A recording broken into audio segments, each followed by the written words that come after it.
Hell yeah. What's going on YouTube? Cuts by Reggie back with another tutorial. Today we got my little homie in the chair, little Minnow. You see his pops back there. Very close friend. Today we're gonna just do a ball fade, cutting the top all the way down to a one guard. If you're not subscribed to the channel, make sure you subscribe, comment, like, dislike if you want. Just make sure you stay engaged. And we're gonna start off by just combing the hair off the scalp, getting everything loosened up. You always want to make sure that everything is laying down as smooth as possible before you actually start going into cutting, whether it's against the grain or with the grain. I'm going to start with a 2 guard on my Andis Masters. I'm using the Andis Masters because they are pretty good at taking down bulk. So I have a 2 on there now, and I will be taking it down lower, but that's where I want to start just to make sure I get the most of the hair out the way before I actually start cutting it and getting it to the length that we are looking for.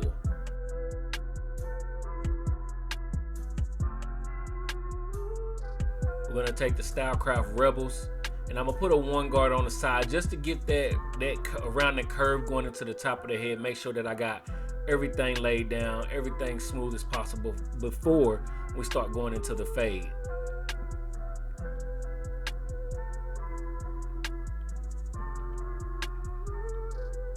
Going into the fade, I'll start with the no guard all the way closed, just flicking, creating a line.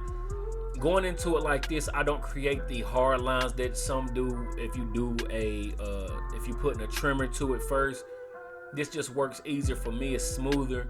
I'll just start with it closed, open it up just a little bit, and work my way up. Right here, we got it halfway open, and we're just flicking at that line, just making sure that we're going ahead and against it, and already starting that fade process. With the click levers, I do tend to create a line, and I'm not really a fan of creating a line. So as you can see here, I just close it a little bit, which is mostly the reason on most of my clippers that got a click lever, I will change it to a floating lever if possible. This just the one Stylecraft Rebel that I don't. I just got the same, I just got the click lever on it. So we'll open it all the way up, going up into the scalp, making sure, as you can see my thumb on top of the head, all I'm doing is pulling the scalp, stretching the skin, making sure that everything is smooth. It just creates for a better fade and a smoother transition in the fade. Here we go, we got the half guard on. Again, just creating that nudge and creating that fade, making sure everything is as smooth as possible.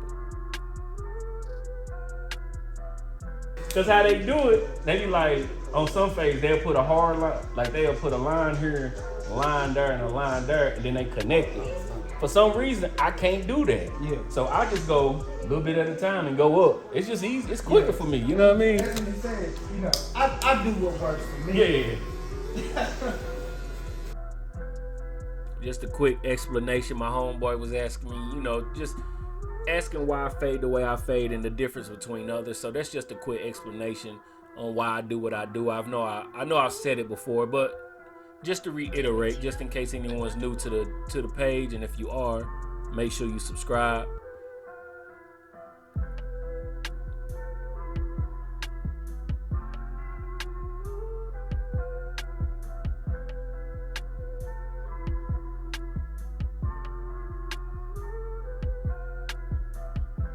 Here we are. Now we're just taking it down. We got a 1 guard all the way closed, and we're just laying the hair down.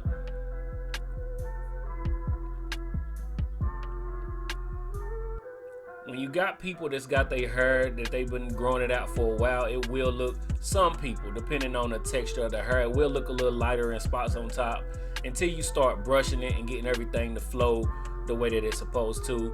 Here I am with the 1.5 guard, just going into the top. Not really creating another line, I'm just nudging at that fade to get that fade to lay down and make sure everything is blended together.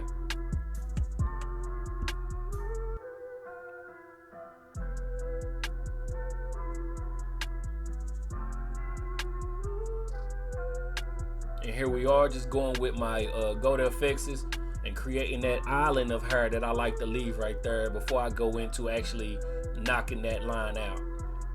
And what I do here is take my 0 gap trimmers and just create that line, and I'll go in with a trimmer that's not as is zero gap and knock out that hairline, knock out that line when I'm doing a bald fade. And now I'm here just touching up, hitting spots that I might have missed. I like to touch up everything as I go, but then again, at the end, you might have to come back and touch some spots up again, see darker spots, do the same process. And over here is the other side of the head. So the same steps, close, knocking down the top to the length that we want. Then we'll take the clippers and do it closed, no guard. Then you go halfway, all the way open, and then you take your guards and move your way on up, going into the half guard, 1.5, up into the darkest, the highest guard that you will be using on the scalp, depending on how your fade is transitioning.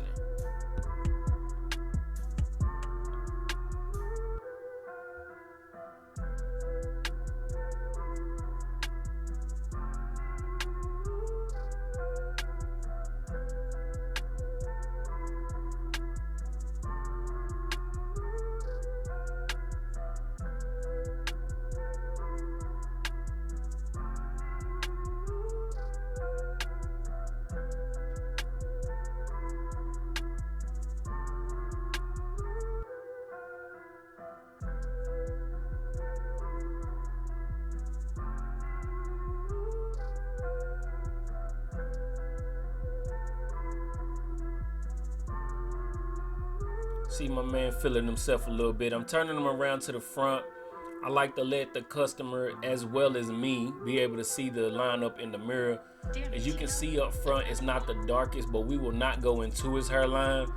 And I will start in the center, just picking the darkest spot that I can find and just following it across the head, and then connecting it with the vertical bars on the side.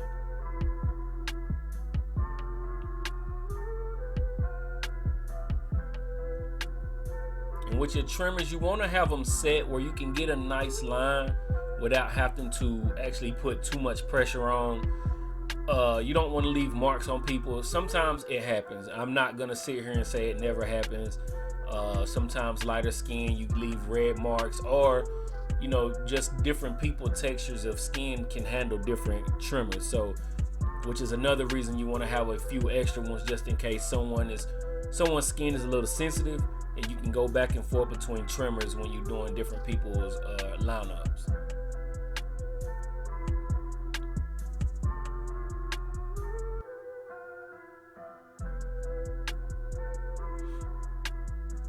And for the most part, we are done here, but I didn't put in the back of the head. I know, I just now noticed that myself. But here we just putting that nice part in there. Partially my logo. I'm not saying it's my part, but it is part of my logo. So we do get people asking, can I put that in? So here I am. When you're doing designs, unless you're on the flat surface of the head, you never want to place the full blade on.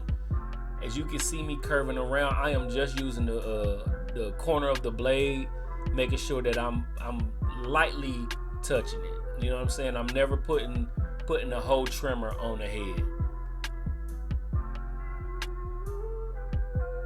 And sometimes you will have to go into different angles.